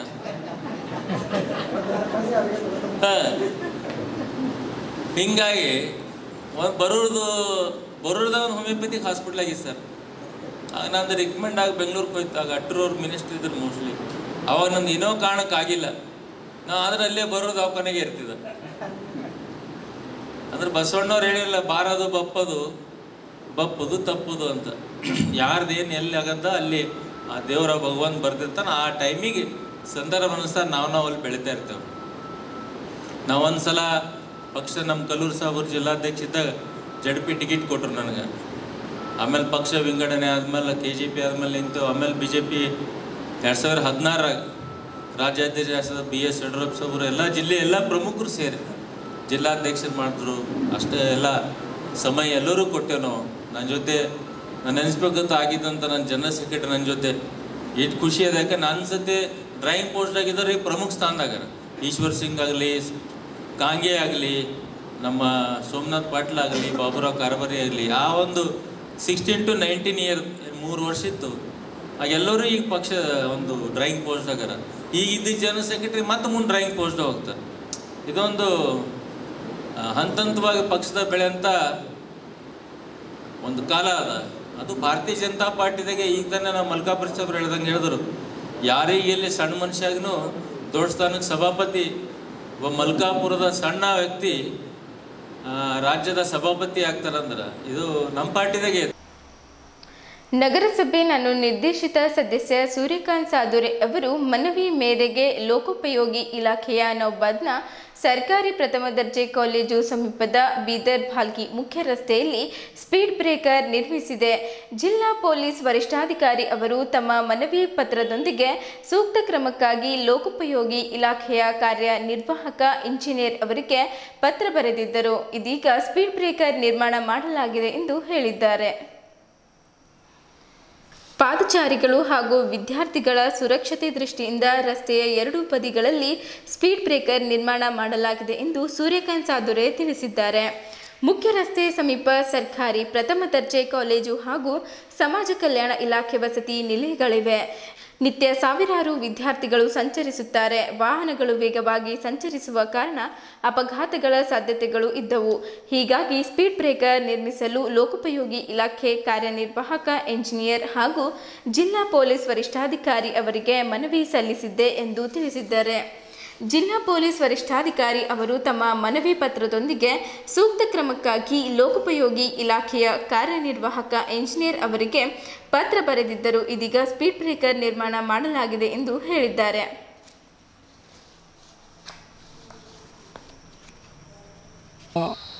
ನೌಬಾದ್ನಲ್ಲಿರುವ ಪ್ರಥಮ ದರ್ಜೆ ಕಾಲೇಜಿನಲ್ಲಿ ಸ್ಪೀಡ್ ಬ್ರೇಕರ್ದೊಂದು ಅವಶ್ಯಕತೆ ಇತ್ತು. ಅದನ್ನು ಕುರಿತು ಡಾಕ್ಟರ್ ಜಯಶ್ರೀ ಮೇಡಮ್ ಅವ್ರ ಪ್ರಿನ್ಸಿಪಲ್ ಅವರು ನನಗೆ ಕರೆದಿ ಒಂದು ಮನವಿ ಪತ್ರವನ್ನು ಕೊಟ್ಟಿದ್ದರು. ಇಲ್ಲಿ ಮಕ್ಕಳಿಗೆ ವಿದ್ಯಾರ್ಥಿಗಳಿಗೆ ಭಾಳ ಒಂದು ತೊಂದರೆ ಅನುಭವಿಸ್ತಾ ಇದ್ದಾರೆ. ಸೊ ಇದನ್ನು ಕೆಲಸ ನೀವು ಮಾಡಬೇಕಂಥೇಳಿ ನನಗೆ ಒಂದು ಮನವಿಯನ್ನು ಮಾಡಿದ್ದರು. ಸೊ ನಾನು ಅದನ್ನು ಮನವಿಯನ್ನು ಸ್ವೀಕಾರ ಮಾಡಿ ನಾನು ಮಾನ್ಯ PW ಆಫೀಸರ್ಗೆ ಹೋಗಿ ಮನವಿಯನ್ನು ಮಾಡಿ ಅವರ ಜೊತೆ ಚರ್ಚೆಯನ್ನು ಮಾಡಿ ಮಕ್ಕಳಿಗೆ ಅನುಕೂಲ ಆಗ್ತದೆ ಇದು ಒಂದು ಕೆಲಸ ತಾವು ಮಾಡಬೇಕಂತೇಳಿ ನಾನು ಅವ್ರನ್ನ ಲೆಟರ್ ಕೊಟ್ಟು ಅವರು ಹೇಳಿದ್ರು ನನಗೆ. ಸೊ ನನಗೆ ಮಾನ್ಯ SP ಸಾಹೇಬರ ಅನುಮತಿ ಇಲ್ಲದೆ ನಾನು ಇದನ್ನು ಮಾಡಲ್ಲ ಅಂತ ಹೇಳಿದಾಗ ಮತ್ತೆ ನಾನು SP ಸಾಹೇಬ್ರ ಹತ್ರ ಹೋಗಿ ಸುಮಾರು 6 ಗಂಟೆ ಕುಂತು 9 ಗಂಟೆವರೆಗೆ ಅವ್ರ ಬಳಿ ಹೋಗಿ ಕುಂತು ಅವರಿಗೆ ಮನವರಿಕೆ ಮಾಡಿ ಈ ಮಕ್ಕಳಿಗೆ ಭಾಳ ಒಳ್ಳೆ ವಿದ್ಯಾರ್ಥಿಗಳಿಗೆ ಆಕ್ಸಿಡೆಂಟ್ ಆಗ್ತಾಯಿದ್ದೇವೆ ಸರ್. ಸೊ ದಯಮಾಡಿ ಇದನ್ನು ಸ್ಪೀಡ್ ಬ್ರೇಕರಿಗೆ ಒಂದು ಅನುಕೂಲ ಮಾಡಬೇಕಂತೇಳಿ ನಾನು ಮನವಿಯನ್ನು ಮಾಡಿದಾಗ ಸಾಹೇಬರು SP ಸಾಹೇಬರು ಅಂದಿನ ದಿವಸನೇ ನನಗೆ ಮನವಿ ಪತ್ರವನ್ನು ಬರೆದು PWD ಆಫೀಸರಿಗೆ ಮನವಿ ಪತ್ರ ಬರೆದು ಇಮಿಡಿಯೇಟ್ ಇದನ್ನು ಸ್ಪೀಡ್ ಬ್ರೇಕರನ್ನು ನೀವು ಅಲ್ಲಿ ಹಾಕಬೇಕಂಥೇಳಿ ಮನವಿಯನ್ನು ಅವ್ರಿಗೆ ಮಾಡಿದಾಗ ಸತತ 3 ತಿಂಗಳು ಅದನ್ನು ನಾನು ಫಾಲೋ ಮಾಡಿ ಅದನ್ನು ಕೆಲಸ ಮಾಡಿದ್ದಾರೆ. ಸೊ SP ಸಾಹೇಬರಿಗೆ ಮತ್ತು PWD ಸಾಹೇಬರಿಗೆ ನಾನು ಅನಂತ ಧನ್ಯವಾದಗಳನ್ನು ಹೇಳುತ್ತೇನೆ. ಬಿಜೆಪಿ ಜೆಡಿಎಸ್ ಒಂದಾಗಿರುವುದು ರಾಜ್ಯದಲ್ಲಿ ಸಂಚಲನ ಮೂಡಿಸಿದೆ. ಈಗಾಗಲೇ ಮಂಡ್ಯ, ಬೆಂಗಳೂರು ಗ್ರಾಮಾಂತರ ಲೋಕಸಭಾ ಕ್ಷೇತ್ರಗಳಲ್ಲಿ ನಡೆದ ಕಾರ್ಯಕ್ರಮದಲ್ಲಿ ಸೇರಿದ್ದ ಜನರನ್ನು ನೋಡಿ ಬೇರೆ ಪಕ್ಷದವರು ಆಶ್ಚರ್ಯ ಪಡುವಂತಾಗಿದೆ. ಆ ರೀತಿಯ ಜನಬೆಂಬಲ ನಮ್ಮ ಮೈತ್ರಿಗೆ ಸಿಕ್ಕಿದೆ ಎಂದು ಮಾಜಿ ಸಚಿವರು ಜೆಡಿಎಸ್ ಪಕ್ಷದ ಹಿರಿಯ ನಾಯಕರಾಗಿರುವ ಬಂಡೆಪ್ಪ ಕಾಶಂಪುರವರು ಹೇಳಿದ್ದರು. ಬೀದರ್ ನಗರದಲ್ಲಿರುವ ಕೇಂದ್ರ ಸಚಿವ ಭಗವಂತ್ ಖೂಬರ್ ಅವರ ನಿವಾಸದಲ್ಲಿ ಶುಕ್ರವಾರ ಸಂಜೆ ನಡೆದ ಬಿಜೆಪಿ ಜೆಡಿಎಸ್ ಪಕ್ಷಗಳ ಮುಖಂಡರ ಸಮನ್ವಯ ಸಭೆಯಲ್ಲಿ ಪಾಲ್ಗೊಂಡು ಮಾತನಾಡಿದ ಅವರು 2 ಪಕ್ಷಗಳ ನಾಯಕರನ್ನ ಒಂದೇ ಕಡೆ ಸೇರಿಸಿರುವುದು ಒಳ್ಳೆಯ ಬೆಳವಣಿಗೆಯಾಗಿದೆ. ಇದು ನಮಗೆ ದೊಡ್ಡ ಶಕ್ತಿಯೊಂದಿಗೆ ದೊಡ್ಡ ಮಟ್ಟದ ಸಂದೇಶವನ್ನು ನೀಡುತ್ತದೆ ಎಂದರು. ನಾವು ಈ ಮೈತ್ರಿಯನ್ನ ವಿಧಾನಸಭಾ ಚುನಾವಣೆಯ ಮೊದಲೇ ಮಾಡಿಕೊಂಡಿದ್ದರೆ ಕಾಂಗ್ರೆಸ್ ಪಕ್ಷ ಅಧಿಕಾರಕ್ಕೆ ಬರಲು ಸಾಧ್ಯವಾಗುತ್ತಿರಲಿಲ್ಲ ಎಂದು ಅನೇಕ ಜನ ನಾಯಕರು ಈಗಾಗಲೇ ಅನೇಕ ಭಾಷಣಗಳಲ್ಲಿ ಹೇಳಿದ್ದಾರೆ. ಅದೇ ರೀತಿಯಲ್ಲಿ ನಮ್ಮ ಭಾಗದಲ್ಲಿ ನಾವು ಪಣ ತೊಡಬೇಕಾಗಿದೆ. ನಮ್ಮ ಲೋಕಸಭಾ ಕ್ಷೇತ್ರದ ಮೈತ್ರಿ ಅಭ್ಯರ್ಥಿಯಾಗಿರುವ ಭಗವಂತ್ ಖೂಬರ್ ಅವರನ್ನು ಗೆಲ್ಲಿಸುವಂತಹ ಕೆಲಸವನ್ನು ನಾವೆಲ್ಲರೂ ಸೇರಿ ಮಾಡುತ್ತೇವೆ. ನಾವು ಈಗಾಗಲೇ 3ನೇ ಬಾರಿಗೆ ಸಭೆ ಸೇರಿದ್ದೇವೆ. ಮುಂದಿನ ದಿನಗಳಲ್ಲಿ ವಿಧಾನಸಭಾ ಕ್ಷೇತ್ರವಾರು ಸಭೆಗಳನ್ನು ನಡೆಸುತ್ತೇವೆ ಎಂದು ಬಂಡೆಪ್ಪ ಕಾಶಂಪುರ ಅವರು ತಿಳಿಸಿದ್ದರು. ನಾನು ಬಿಜೆಪಿ ಜೊತೆಗಿನ ಮೈತ್ರಿ ಹಾಗೂ ಕಾಂಗ್ರೆಸ್ ಜೊತೆಗಿನ ಮೈತ್ರಿ 2 ಸಂದರ್ಭಗಳಲ್ಲಿಯೂ ಕೂಡ ಮಂತ್ರಿಯಾಗಿ ಕೆಲಸ ಮಾಡಿದ್ದೇನೆ. ನಮಗೆ ಬಿಜೆಪಿ ಜೊತೆಗಿನ ಮೈತ್ರಿಯ ಸಂದರ್ಭದಲ್ಲಿ ರಾಜ್ಯದಲ್ಲಿ ಉತ್ತಮ ಪ್ರೋತ್ಸಾಹ ಬೆಂಬಲ ಸಿಕ್ಕಿದೆ. ಬಿಜೆಪಿ ಜೊತೆಗಿನ ಮೈತ್ರಿ ನ್ಯಾಚುರಲ್ ಅಲೈನ್ಸ್ ಇದ್ದಂತಿದೆ. ಈ ಮೈತ್ರಿಗೆ ನಮ್ಮ ಪಕ್ಷದ ಅಲ್ಪಸಂಖ್ಯಾತ ಸಮುದಾಯದ ಮುಖಂಡರು ಕೂಡ ಸಂತಸ ವ್ಯಕ್ತಪಡಿಸುತ್ತಿದ್ದಾರೆ. ನಾವು ನಮ್ಮ JDS ಪಕ್ಷದಿಂದ ಬೂತ್ ಮಟ್ಟದಿಂದ ನಮ್ಮ ಮತಗಳನ್ನು ಬಿಜೆಪಿಗೆ ಕೊಡಿಸುವ ಕೆಲಸವನ್ನು ಪ್ರಾಮಾಣಿಕವಾಗಿ ಮಾಡುತ್ತೇವೆ ಎಂದು ಬಂಡೆಪ್ಪ ಕಾಶಂಪುರ ಅವರು ಹೇಳಿದ್ದರು. ಮೋದಿಯವರ ನೇತೃತ್ವದಲ್ಲಿ ಮತ್ತೆ ಭಾರತ ಮುನ್ನಡೆಸಬೇಕಾಗಿದೆ. ಭಾರತ ಮತ್ತಷ್ಟು ಬಲಿಷ್ಠವಾಗಬೇಕಾಗಿದೆ. ವಿಶ್ವಕ್ಕೆ ಮಾದರಿಯಾಗಿ ಸಾಗಬೇಕಾಗಿದೆ. ಈ ನಿಟ್ಟಿನಲ್ಲಿ ಭಾರತಕ್ಕೆ ಮೋದಿ ಮತ್ತೊಮ್ಮೆ ಪ್ರಧಾನಿ ಮಂತ್ರಿಯಾಗಬೇಕು. ನಾವೆಲ್ಲರೂ ಮೋದಿಯವರಿಗೆ ಬೆಂಬಲ ಕೊಡಬೇಕು ಎಂದು ಈಗಾಗಲೇ HD ದೇವೇಗೌಡರು JDS ಪಕ್ಷದ ನಾಯಕರಿಗೆ, ಮಾಜಿ ಶಾಸಕರಿಗೆ, ಮುಖಂಡರಿಗೆ, ಕಾರ್ಯಕರ್ತರಿಗೆ ಸೂಚನೆ ನೀಡಿದ್ದರು. ಅದರಂತೆಯೇ ನಾವು ಬೀದರ್ನಿಂದ ಚಾಮರಾಜನಗರದವರೆಗೂ ಎಲ್ಲ 28 ಲೋಕಸಭಾ ಕ್ಷೇತ್ರಗಳಲ್ಲಿ ಗೆಲ್ಲಬೇಕಾಗಿದೆ. ಆ ನಿಟ್ಟಿನಲ್ಲಿ ನಾವು ಬೀದರ್ನಲ್ಲಿ ಬಹಳಷ್ಟು ಶ್ರಮ ವಹಿಸಿ ಕೆಲಸ ಮಾಡಬೇಕಾಗಿದೆ. ಅದಕ್ಕಾಗಿ ಹಂತ ಹಂತವಾಗಿ ಸಭೆ ಸೇರಿಸಿ ನಮ್ಮ ಮೈತ್ರಿ ಅಭ್ಯರ್ಥಿಯಾಗಿರುವ ಭಗವಂತ್ ಖೂಬಾರ್ ಅವರನ್ನು ಗೆಲ್ಲಿಸಿಕೊಂಡು ಬರುವ ಕೆಲಸವನ್ನು ನಾವೆಲ್ಲರೂ ಸೇರಿ ಮಾಡುತ್ತೇವೆ ಎಂದು ಮಾಜಿ ಸಚಿವ ಬಂಡೆಪ್ಪ ಕಾಶಂಪುರ ಅವರು ಭರವಸೆ ವ್ಯಕ್ತಪಡಿಸಿದ್ದರು. ಈ ಸಂದರ್ಭದಲ್ಲಿ ವಿಪಕ್ಷ ನಾಯಕರಾದ ಆರ್ ಅಶೋಕ್, ಕೇಂದ್ರ ಸಚಿವರು, ಬೀದರ್ ಲೋಕಸಭಾ ಕ್ಷೇತ್ರದ ಮೈತ್ರಿ ಅಭ್ಯರ್ಥಿಯಾಗಿರುವ ಭಗವಂತ್ ಖೂಬಾ, ಜಿಲ್ಲೆಯ ಶಾಸಕರಾದ ಡಾಕ್ಟರ್ ಶೈಲೇಂದ್ರ ಬೆಲ್ದಾಳೆ, ಶರಣು ಸಲ್ಗರ್, ಸಿದ್ದು ಪಾಟೀಲ್, ವಿಧಾನ ಪರಿಷತ್ ಸದಸ್ಯರಾದ ರಘುನಾಥರಾವ್ ಮಲ್ಕಾಪುರೆ, ಬಿಜೆಪಿ ಜಿಲ್ಲಾಧ್ಯಕ್ಷರಾದ ಸೋಮನಾಥ್ ಪಾಟೀಲ್, ಮಲ್ಲಿಕಾರ್ಜುನ್ ಖೂಬಾ, ಮಹೇಶ್ವರಿ ವಾಲಿ, ಸಜ್ಜದ್ ಸಾಹೇಬ್, MG ಮೂಳೆರವರು ಸೇರಿದಂತೆ ಬೀದರ್ ಲೋಕಸಭಾ ಕ್ಷೇತ್ರದ ಮುಖಂಡರು, ಕಾರ್ಯಕರ್ತರು ಇದ್ದರು. ಬೀದರ್ ತಾಲೂಕಿನ ನೌದ್ಗೇರಿ ಗ್ರಾಮದ ಸರ್ವೆ ನಂಬರ್ 95/1 2 ಎಕರೆ 35 ಗುಂಟೆ ಸದರಿ ಜಮೀನಿನಲ್ಲಿ ಯಾವುದೇ ಖಾತೆ ಹಾಗೂ ಮೋಟೇಷನ್ಗಳನ್ನು ಮಾಡಬಾರದು ಎಂದು ಸದರಿ ಜಮೀನಲ್ಲೇ ಅಕ್ರಮವಾಗಿ ಖಾತೆಗಳನ್ನು ಮಾಡಿಕೊಂಡಿರುವುದು ರದ್ದುಗೊಳಿಸಿ ಎಂದು ಗ್ರಾಮಸ್ಥರು ಒತ್ತಾಯಿಸಿದ್ದಾರೆ. ಜಿಲ್ಲಾಧಿಕಾರಿಯಾದ ಹರ್ಷಗುಪ್ತಾ ಅವರು ಸರ್ಕಾರದಿಂದಲೇ ಮನೆಗಳನ್ನು ಕಟ್ಟಿಸಿಕೊಟ್ಟಿರುತ್ತಾರೆ ಹಾಗೂ ಬೀದರ್ ಶಾಸಕರ ಅನುದಾನದಲ್ಲಿ ಸುಮಾರು 1 ಎಕರೆವರೆಗೆ ಜಮೀನಿನಲ್ಲಿ ಸಿಸಿ ಬೆಡ್ ನಿರ್ಮಿಸಲಾಗಿದ್ದು, ಸದರಿ ಜಮೀನಿನಲ್ಲಿರುವ ಅಂಬೇಡ್ಕರ್ ಅವರ ಭವನ ಹಾಗೂ ಸಮುದಾಯ ಭವನಗಳು ಸುಮಾರು 40 ವರ್ಷಗಳಿಂದ ಹಾಗೂ ಅಂಗನವಾಡಿ ಹಾಗೂ ಚಿಕ್ಪೇಟ್ ರಿಂಗ್ ರಸ್ತೆಯಲ್ಲಿರುವ ನಿರ್ಮಾಣ ಸಂದರ್ಭದಲ್ಲಿ ರಸ್ತೆಯಲ್ಲಿ ಮನೆ ಕಳೆದುಕೊಂಡಿರುವ 7 ಕುಟುಂಬಗಳಿಗೆ ಈ ಹಿಂದಿನ ಜಿಲ್ಲಾಧಿಕಾರಿಯಾದ ಹರ್ಷಗುಪ್ತಾ ಅವರು ಸರ್ಕಾರದಿಂದಲೇ ಮನೆಗಳನ್ನು ಕಟ್ಟಿಸಿಕೊಟ್ಟಿರುತ್ತಾರೆ ಹಾಗೂ ಬೀದರ್ ಶಾಸಕರ ಅನುದಾನದಲ್ಲಿ ಸುಮಾರು 1 ಎಕರೆವರೆಗೆ ಜಮೀನಿನಲ್ಲಿ ಸಿಸಿ ಬೆಡ್ ನಿರ್ಮಿಸಲಾಗಿತ್ತು. ಆದ್ದರಿಂದ ತಾವುಗಳು ಸದರಿ ಜಮೀನನ್ನು ತಾವುಗಳು ಅದನ್ನು ಪರಿಗಣಿಸಿ ಜಮೀನಿನಲ್ಲಿ ಯಾವುದೇ ಖಾತೆಗಳನ್ನು ತೆಗೆಯಬಾರದೆಂದು ಅಕ್ರಮವಾಗಿ ಮಾಡಿಕೊಂಡಿರುವ ಖಾತೆಗಳನ್ನು ರದ್ದುಪಡಿಸಿ ಅವರ ವಿರುದ್ಧ ಸೂಕ್ತ ಕ್ರಮ ಕೈಗೊಳ್ಳಬೇಕೆಂದು ಇಂದು ಗ್ರಾಮ ಪಂಚಾಯತ್ ಅಭಿವೃದ್ಧಿ ಅಧಿಕಾರಿಗಳಾದ ಉಮೇಶ್ ಜಾಬಾ ಅವರಿಗೆ ಮನವಿ ಪತ್ರ ಸಲ್ಲಿಸಲಾಯಿತು. ಇದೇ ಸಂದರ್ಭದಲ್ಲಿ ಚಿಕ್ಪೇಟ್ ಗ್ರಾಮದ ಗ್ರಾಮ ಪಂಚಾಯತ್ ಮಾಜಿ ಅಧ್ಯಕ್ಷರಾದ ವೈಜನಾಥ್ ಕಾಂಬ್ಳೆ, ಶಿವಕುಮಾರ್ ಜೀರ್ಗೆ, ಪ್ರಕಾಶ್ ಕಾಂಬ್ಳೆ, MP ಮುದಾಳೆ, ಲಕ್ಷ್ಮಣ್ ಕಾಂಬ್ಳೆ ಸೇರಿದಂತೆ ಅನೇಕ ಜನ ಮುಖಂಡರು ಭಾಗವಹಿಸಿದ್ದರು. ಬೀದರ್ ನಗರದ ಜನ್ವಾಡ ರಸ್ತೆಯಲ್ಲಿರುವ ವಿಜಯದೇವಿ ಫೌಂಡೇಶನ್ ಮತ್ತು IAAPಯ ಅಸೋಸಿಯೇಷನ್ ವತಿಯಿಂದ ಇಂದು ವಿಶ್ವ ಆಟಿಸಂ ದಿನಾಚರಣೆಯನ್ನು ಆಚರಿಸಲಾಯಿತು. ಕಾರ್ಯಕ್ರಮವು ಕೇಕ್ ಕತ್ತರಿಸುವ ಮೂಲಕ ಉದ್ಘಾಟನೆ ಮಾಡಲಾಯಿತು. ವೈದ್ಯರ ಸಲಹೆಯನ್ನು ಪಡೆಯುವಂತೆ ಸೂಚಿಸಿದರು ಹಾಗೂ ಮಕ್ಕಳಿಗೆ ಫೋನ್ ಬಳಕೆ ಕಡಿಮೆ ಮಾಡುವಂತೆ ಸಲಹೆ ನೀಡಿದರು ಹಾಗೂ ಪಾಲಕರು ಈ ಒಂದು ಚಿಕಿತ್ಸೆಯನ್ನು ಕೊಡುವುದರಲ್ಲಿ ತಾಳ್ಮೆಯನ್ನು ಇಟ್ಟುಕೊಂಡು ಸಹಕರಿಸಬೇಕೆಂದು ಹೇಳಿದ್ದರು. ಕಾರ್ಯಕ್ರಮದ ಅಧ್ಯಕ್ಷ ಸ್ಥಾನವನ್ನು ಮಕ್ಕಳ ತಜ್ಞರಾದ ಡಾಕ್ಟರ್ ಶಾಂತಲಾ ಕಾರ್ಯಕ್ರಮವನ್ನು ಉದ್ದೇಶಿಸಿ ಮಕ್ಕಳನ್ನು ಬೇಗನೆ ಆಟಿಸಂ ಲಕ್ಷಣಗಳನ್ನು ಕಂಡುಕೊಂಡು ವೈದ್ಯರ ಸಲಹೆಯನ್ನು ಪಡೆಯುವಂತೆ ಸೂಚಿಸಿದ್ದರು ಹಾಗೂ ಮಕ್ಕಳಿಗೆ ಫೋನ್ ಬಳಕೆ ಕಡಿಮೆ ಮಾಡುವಂತೆ ಸಲಹೆ ನೀಡಿದ್ದರು ಹಾಗೂ ಪಾಲಕರು ಈ ಒಂದು ಚಿಕಿತ್ಸೆಯನ್ನು ಕೊಡುವುದರಲ್ಲಿ ತಾಳ್ಮೆಯನ್ನು ಇಟ್ಟುಕೊಂಡು ಸಹಕರಿಸಬೇಕೆಂದು ಹೇಳಿದ್ದರು. ಇನ್ನೋರ್ವ ಅತಿಥಿಯಾಗಿ ಆಗಮಿಸಿದ ಡಾಕ್ಟರ್ ಪ್ರಶಾಂತ್ ರವರು ಮಾತನಾಡುತ್ತಾ ಕಾರ್ಯಕ್ರಮವನ್ನು ಉದ್ದೇಶಿಸಿ ಮಕ್ಕಳನ್ನು ಸಮಾಜದೊಂದಿಗೆ ಸಹಕರಿಸಬೇಕು, ಸರ್ಕಾರದಿಂದ ಕೆಲವು ಯೋಜನೆಗಳನ್ನು ಪಾಲಕರು ಪಡೆದುಕೊಳ್ಳುವಂತೆ ಹೇಳಿದ್ದರು ಹಾಗೂ ಪಾಲಕರನ್ನು ಆಟಿಸಂ ಕುರಿತು ತರಬೇತಿ ಪಡೆದುಕೊಳ್ಳಲು ಸಹಕರಿಸಬೇಕೆಂದು ತಿಳಿಸಿದ್ದರು. ಇನ್ನೋರ್ವ ಅತಿಥಿಯಾಗಿ ಆಗಮಿಸಿದ ಮಕ್ಕಳ ತಜ್ಞರಾದ ಡಾಕ್ಟರ್ ಸುಭಾಷ್ ಪಾಟೀಲ್ ಇವರು ಕಾರ್ಯಕ್ರಮವನ್ನು ಉದ್ದೇಶಿಸಿ ಮೊದಲು ಮಕ್ಕಳು ಸಮಸ್ಯೆಗೆ ಒಳಗಾದಾಗ ಚಿಕಿತ್ಸೆಯನ್ನು ಪಡೆಯಲು ಹೈದರಾಬಾದ್ಗೆ ಕರೆದುಕೊಂಡು ಹೋಗಬೇಕಾಗಿತ್ತು. ಆದರೆ ಸದ್ಯ ಈ ಚಿಕಿತ್ಸೆಯನ್ನು ಬೀದರ್ನಲ್ಲಿ ಊಟ್ಕೆ ಆಸ್ಪತ್ರೆಯಲ್ಲಿ ದೊರಕುತ್ತಿದೆ. ಇದರ ಸದುಪಯೋಗ ಪಡೆದುಕೊಳ್ಳಬೇಕು ಎಂದರು. ಈ ಸಂದರ್ಭದಲ್ಲಿ ಕಾರ್ಯಕ್ರಮದ doctor Ravikant, doctor Prachi Reddy, doctor Srinivas, doctor Srikanth Patil, doctor Venkataramana Patil, doctor Archana Kulkarni, doctor Hema Joshi, doctor Sangamesh, doctor Akanksha, Umakant ಹಾಗೂ ಪಾಲಕರು ಉಪಸ್ಥಿತರಿದ್ದರು. ಪಾಲಕರು ತಮ್ಮ ತಮ್ಮ ಅನಿಸಿಕೆಗಳನ್ನು ವ್ಯಕ್ತಪಡಿಸಿದ್ದರು. ಈ ಸಂದರ್ಭದಲ್ಲಿ ವಿಶೇಷ ಮಕ್ಕಳಿಗೆ ಚಿತ್ರಕಲಾ ಕಾರ್ಯಕ್ರಮವನ್ನು ಆಯೋಜಿಸಲಾಗಿತ್ತು. ಇದರಲ್ಲಿ ಒಟ್ಟು 9 ವಿದ್ಯಾರ್ಥಿಗಳು ವಿಜೇತರಾಗಿದ್ದಾರೆ. ಮಕ್ಕಳ ಹೆಸರು ತೈಮೂರ್, ಸಮರ್ಥ್, ಅಭಿರಾಮ್, ಪ್ರಸವ್, ಸಾಕೇತ್, ಸಾತ್ವಿ, ರುಕ್ಮಾನ್, ಕಾರ್ತಿಕ್ ಹಾಗೂ ಬಸವೇಶ್ರೀ ವಿಜೇತರಾಗಿದ್ದಾರೆ. ಈ ಕಾರ್ಯಕ್ರಮದ ಸ್ವಾಗತವನ್ನು ಡಾಕ್ಟರ್ ಅರ್ಚನಾ ಅವರು ಮಾಡಿದ್ದರು. ಕಾರ್ಯಕ್ರಮದ ನಿರೂಪಣೆ ರೇಣುಕಾ ಅವರು ನೆರವೇರಿಸಿಕೊಟ್ಟರು. ವಂದನಾರ್ಪಣೆಯನ್ನು ಡಾಕ್ಟರ್ ಹೇಮಾರವರು ನಡೆಸಿಕೊಟ್ಟರು.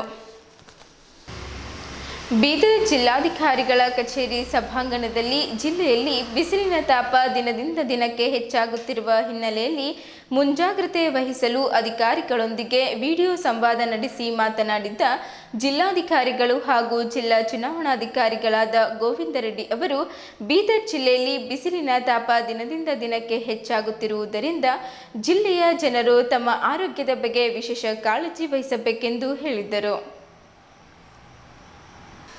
ಜಿಲ್ಲೆಯಲ್ಲಿ 42 ಡಿಗ್ರಿ ಸೆಲ್ಸಿಯಸ್ ಅತಿ ಹೆಚ್ಚು ತಾಪಮಾನ ದಾಖಲಾಗಿದೆ. ಇದು ಹೀಗೆ ಇನ್ನು ಮುಂದುವರಿಯಲಿದ್ದು, ಜನರು ಬೆಳಗ್ಗೆ 11ರಿಂದ ಸಂಜೆ 4 ಗಂಟೆಗಳ ಈ ಸಮಯದಲ್ಲಿ ಹೆಚ್ಚಾಗಿ ಹೊರಗಡೆ ತಿರುಗಾಡಬಾರದು ಮತ್ತು ಹೊರಗಡೆ ಹೋಗುವಾಗ ತೆಳುವಾದ ಬಟ್ಟೆ ಹಾಗೂ ಚಪ್ಪಲಿಗಳನ್ನು ಹಾಕಿಕೊಂಡು ಹೋಗಬೇಕು. ತಂಪಾದ ಹಣ್ಣಿನ ರಸ, ಮಜ್ಜಿಗೆ ಹಾಗೂ ಎಳೆನೀರನ್ನು ಹೆಚ್ಚಾಗಿ ಸೇವಿಸಬೇಕೆಂದರು. ತಾಪಮಾನ ಹೆಚ್ಚಾಗಿರುವ ಕುರಿತು ಜಿಲ್ಲೆಯ ಎಲ್ಲ ತಾಲೂಕಿನ ತಹಶೀಲ್ದಾರರು, ತಾಲೂಕು ಕಾರ್ಯನಿರ್ವಾಹಕ ಅಧಿಕಾರಿಗಳು, ತಾಲೂಕು ಆರೋಗ್ಯ ಅಧಿಕಾರಿಗಳು ಮತ್ತು ನಗರಸಭೆ, ಪುರಸಭೆ, ಗ್ರಾಮ ಪಂಚಾಯತ್ ಮುಖಾಂತರ ಹೆಚ್ಚಿನ ಪ್ರಚಾರ ನೀಡುವ ಮೂಲಕ ಈ ಮಾಹಿತಿಯನ್ನು ಜನರಿಗೆ ತಲುಪಿಸಬೇಕು. ಅಂದಾಗ ಜನರು ತಮ್ಮ ಆರೋಗ್ಯದ ಬಗ್ಗೆ ವಿಶೇಷ ಕಾಳಜಿ ವಹಿಸುತ್ತಾರೆ ಎಂದು ಅಧಿಕಾರಿಗಳಿಗೆ ಸೂಚನೆ ನೀಡಿದ್ದರು. ಈ ಕಾರ್ಯಕ್ರಮದಲ್ಲಿ ಬೀದರ್ ಸಹಾಯಕ ಆಯುಕ್ತರಾದ ಲವಿಶ್ ಓರ್ಡಿಯಾ, ಅಪರ ಜಿಲ್ಲಾಧಿಕಾರಿ ಸಿದ್ದರಾಮೇಶ್ವರ್, ಮಹಿಳಾ ಮತ್ತು ಮಕ್ಕಳ ಅಭಿವೃದ್ಧಿ ಇಲಾಖೆಗಳ ಉಪನಿರ್ದೇಶಕರಾದ ಪ್ರಭಾಕರ್, ಬೀದರ್ ನಗರದ ಸಭೆ ಆಯುಕ್ತರಾದ ಶಿವರಾಜ್ ರಾಥೋಡ್, ಅಗ್ನಿಶಾಮಕ ದಳದ ಅಧಿಕಾರಿ ರವೀಂದ್ರ ಘಾಟ್ಗೆ ಸೇರಿದಂತೆ ಜಿಲ್ಲೆಯ ಎಲ್ಲ ತಾಲೂಕಿನ ತಹಶೀಲ್ದಾರರು, ತಾಲೂಕು ಪಂಚಾಯತ್ ಕಾರ್ಯನಿರ್ವಾಹಕ ಅಧಿಕಾರಿಗಳು, ನಗರಸಭೆ ಹಾಗೂ ಪುರಸಭೆ ಅಧಿಕಾರಿಗಳು ಸೇರಿದಂತೆ ಇತರರು ಉಪಸ್ಥಿತರಿದ್ದರು. ಇಲ್ಲಿಯವರೆಗೆ ಸುದ್ದಿ ಕೊಟ್ಟಿದ್ದು ನಾನು ಪ್ರಭಾವತಿ. ಮುಂದಿನ ಸುದ್ದಿಯೊಂದಿಗೆ ಮತ್ತೆ ಭೇಟಿಯಾಗೋಣ. ವಂದನೆಗಳು.